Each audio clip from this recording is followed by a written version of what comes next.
నారింజలో 2 రకాలున్నాయి. పుల్ల నారింజ, తీపి నారింజ. పుల్ల నారింజ కాయలలో నీరు అధికంగా ఉంటుంది. లవణాలు తక్కువగా ఉంటాయి. ఇవి వర్షాకాలంలో కాస్తూ ఉంటాయి. తీపి నారింజలు వేసవిలో కాస్తాయి. వీటిలో నీటి భాగం తక్కువ, లవణాలు ఎక్కువ. ఇది దేహానికి మేలు చేస్తుంది. కాబట్టి వేసవి కాలంలో కాచే నారింజ పండ్లను తినటం ఎక్కువ శ్రేయస్కరం. చలికాలంలో ఎక్కువగా కనిపించే పండ్లలో నారింజ ముందు వరుసలో ఉంటుంది. నారింజలో ఉండే ఎన్నో ఔషధ గుణాలు ఆరోగ్యానికి ఎంతో మేలు చేస్తాయి. ముఖ్యంగా ఇందులోని విటమిన్ సి శరీరానికి ఎంతగానో మేలు చేస్తుంది. అందుకే చలికాలంలో ఖచ్చితంగా నారింజను తీసుకోవాలని వైద్యులు సూచిస్తూ ఉంటారు. అయితే ఇదంతా బాగానే ఉన్నా కొందరు మాత్రం నారింజకు వీలైనంత దూరంగా ఉండాలని నిపుణులు సూచిస్తున్నారు. ముఖ్యంగా కొన్ని రకాల అనారోగ్య సమస్యలతో బాధపడేవారు నారింజ పండును ఎట్టి పరిస్థితుల్లో తీసుకోకూడదని చెబుతున్నారు. ఇంతకీ నారింజ పండును ఏ వ్యక్తులు తినకుండా ఉండాలో ఇప్పుడు చూద్దాం.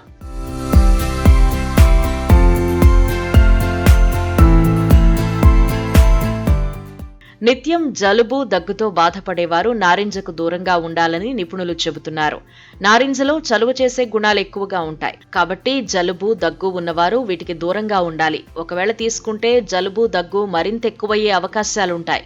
అలాగే ఎసిడిటీతో బాధపడేవారు ఆరెంజ్ నెట్టి పరిస్థితుల్లో తీసుకోకూడదు. దీనికి కారణం నారింజలో ఆమ్లం కంటెంట్ ఎక్కువగా ఉంటుంది. కాబట్టి ఎసిడిటీతో బాధపడేవారు ఆరెంజ్ తీసుకోగానే కడుపులో యాసిడ్ స్థాయిలు ఒక్కసారిగా పెరుగుతాయి. ఇది కడుపు నొప్పికి కారణమవుతుంది. పంటి సమస్యలతో బాధపడేవారు కూడా ఆరెంజ్ను తీసుకోకూడదని నిపుణులు చెబుతున్నారు. ముఖ్యంగా దంతాలు బలహీనంగా ఉన్న వ్యక్తులు ఆరెంజ్కు దూరంగా ఉండాలి.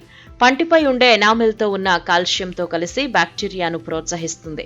దీంతో పంటి ఆరోగ్యం దెబ్బతింటుంది.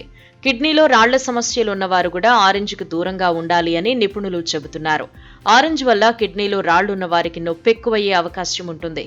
అలాగే కొందరిలో ఆరెంజ్ వల్ల గుండె మంట సమస్య కూడా రావచ్చు.